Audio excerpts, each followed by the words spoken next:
तो यारो कैसे हो सब लोग। वेल नारुतोवर्स में अगर कोई शिनोबी एक होकागे बनता है तो फैंस उसे उस जनरेशन का one of the strongest shinobi भी डिक्लेयर करते हैं और ऐसा होना भी चाहिए। एक होकागे बनने का मतलब यही होता है कि तुम्हें पावरफुल होने के साथ साथ intelligent, skilled, gentle and protective भी बनना पड़ता है। बोरुतो 2 ब्लू वॉर्टेक्स के करंट मांगा के अकॉर्डिंग हम चले तो आज तक हिडन लीफ में टोटल 8 होकागेस बने हैं। इन सब में कोई बहुत ज्यादा पावरफुल है तो कोई बहुत ज्यादा काइंड है, कोई बहुत ज्यादा फेमस है तो कोई बहुत ज्यादा ओवर प्रोटेक्टिव है। बट इन 8 में से अकेला टोबिरामा ऐसा होकागे है जो सच में मर्द का बच्चा है। मेरा मतलब है जो सबसे ज्यादा परफेक्ट एंड सबसे ज्यादा स्मार्ट होकागे है आज तक की हिस्ट्री का। मैं ये सब अपने मन से नहीं बोल रहा, बल्कि मैंने कुछ मेजर पॉइंट्स को नोटिस करा है टोबिरामा के एरा में, जो ना ही उससे पहले वैसा कुछ देखने को मिला और ना ही उसके बाद। अब वो सारे मेजर पॉइंट्स क्या हैं और क्यों मैंने टोबिरामा को आज तक का स्मार्टेस्ट होकागे बताया है, ये सब जानने से पहले इस वीडियो को लाइक करके चैनल को सब्सक्राइब कर देना। So without wasting any time let's begin. सबसे पहला point, hidden leaf Ninja academy को एस्टेब्लिश करना। अब देखो, जब भी कोई कंट्री डेवलपमेंट स्टेट में होता है तो वहाँ पर एजुकेटेड पीपल ही वैसे लोग होते हैं जो अपने लैंड की सिचुएशन को समझते हुए उसे ग्रोथ करने में मदद करते हैं। पर जब वहाँ पर एजुकेशन का प्रॉपर सोर्स ही नहीं होगा तो लोग एजुकेटेड हो ही नहीं पाएंगे, जिससे उस जगह या उस कंट्री का फ्यूचर किसी भी तरह से सिक्योर नहीं हो पाएगा और आगे चलकर वो शायद कोलैप्स भी कर जाएगा। और इसलिए टोबिरामा ने निंजा एकेडमी को बनवाया जिससे विलेज का फ्यूचर सिक्योर रहे, एजुकेटेड शिनोबीज के लिए गए सही समय पर सही डिसीजन से। Point number 2,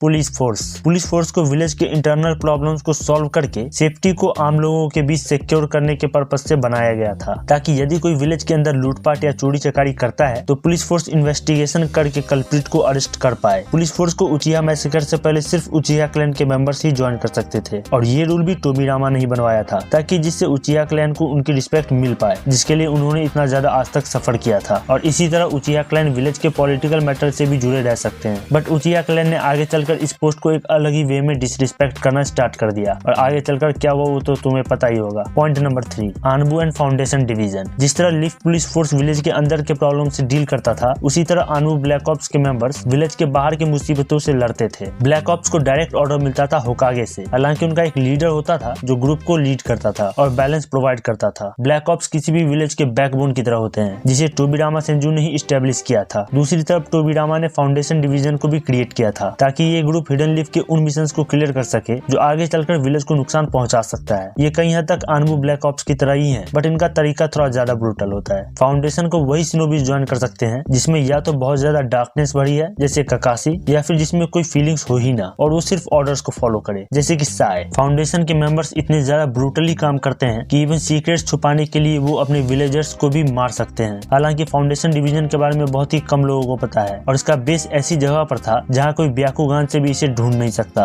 point number 4, chunin exams. Chunin exam one of the important and one of the smart move था टोबिरामा का विलेज को ओवर पावर्ड बनाने के लिए। मतलब कि उसने जब निंजा एकेडमी को एस्टेब्लिश किया था तभी शायद उसने चुनिन एग्जाम को भी स्टार्ट किया होगा, ताकि डिजर्वेबल कैंडिडेट को गेनिन बनाया जाए। एग्जाम होने से कई बच्चों में गेनिन बनने का मोटिवेशन ऑटोमेटिकली आ जाता है, जिससे वो खुद को बहुत ज्यादा ट्रेन करते हैं, खुद से ही कम्पीट करते हैं and at the end leaf village को Neji, Sasuke, Kakashi and Minato जैसे टैलेंटेड शिनोबीज भी मिलते हैं। Point number 5, forbidden jutsu. Well Tobirama एक ऐसे पीरियड में होकागे बना था जब पूरे वर्ल्ड में first great Ninja war start होने वाला था, और मैं तुम्हें बता दूं कि फर्स्ट ग्रेट निंजा वॉर नहीं भी तो कम से कम 10 सालों तक चला था, जिसके बीच टोबिरामा ने कई सारे पावरफुल बट फॉरबिडन जुत्सु को क्रिएट करा था, जैसे flying डाइजिन, shadow clones, रिएनिमेशन jutsu, Sissu का बॉडी फ्लिकर जुत्सु जिसे टोबिरामा ने ही क्रिएट किया था, tendon paper bomb, water dragon jutsu जो वो शायद पहले ही बना चुका था। मुझे ठीक से याद नहीं आ रहा, बट मैंने कहीं तो देखा था कि टोबिरामा ने अपने लाइफ करियर में 30,000 से भी ज्यादा जुत्सु को क्रिएट किया था, जो हिडन लीफ के एक डिफेंस की तरह भी काम आई थी। Point number 6, political balance. Hashirama भले ही बहुत ज्यादा पावरफुल था, बट वो टोबिरामा जितना पॉलिटिकली स्मार्ट नहीं था। टोबिरामा जानता था कि हिडन लीफ के फ्यूचर के लिए पैसों की जरूरत पड़ेगी एंड इसलिए उसने हाशिरामा के द्वारा पकड़े गए सारे टेल्ड बीज को सभी विलेज के पावर के अनुसार उन्हें बेच दिया, जिससे हिडन लीफ को फाइनेंशियली बहुत ज्यादा फायदा हुआ। वो बात अलग है कि first great Ninja war start होने का सबसे मेन रीजन भी यही था। टोबिरामा ये भी जानता था कि अगर मादरा फर्स्ट होकागे बन गया तो जो लोग उससे डरते हैं वो कभी भी मादरा को एज अ होकागे एक्सेप्ट नहीं करेंगे, इसलिए उसने विलेजर्स को वोट करने का भी मौका दिया था ताकि वो खुद के पसंद के शिनोबी को होकागे बना पाए। अब बात करते हैं कंक्लूजन की। वेल मैंने जितने भी पॉइंट्स बनाए हैं वो सारे इतने ज्यादा इंपॉर्टेंट थे कि मान लो आज हम जितने भी शिनोबीज को देखते हैं ना हिडन लीफ विलेज में, जैसे नारुतो, रॉक ली, मिनाटो, सिसुई, इटाची, जिराया, ये सारे कहीं ना कहीं टोबिरामा के इन्वेंशंस के वजह से ही इतने पावरफुल बन पाए थे। सो मुझे अब लगता है कि शायद तुम्हें पता चल गया होगा कि आखिर क्यों टोबिरामा को फैंस इतना ज्यादा अप्रिशिएट करते हैं। तो दोस्तों ये था एक छोटा सा वीडियो आज तक के सबसे स्मार्टेस्ट होकागे टोबिरामा के ऊपर। तुम लोगों को ये वीडियो कैसा लगा हमें कमेंट में जरूर बताना, और यदि वीडियो अच्छा लगा हो तो इस वीडियो को लाइक करके चैनल को सब्सक्राइब कर देना। मिलते हैं नेक्स्ट वीडियो में।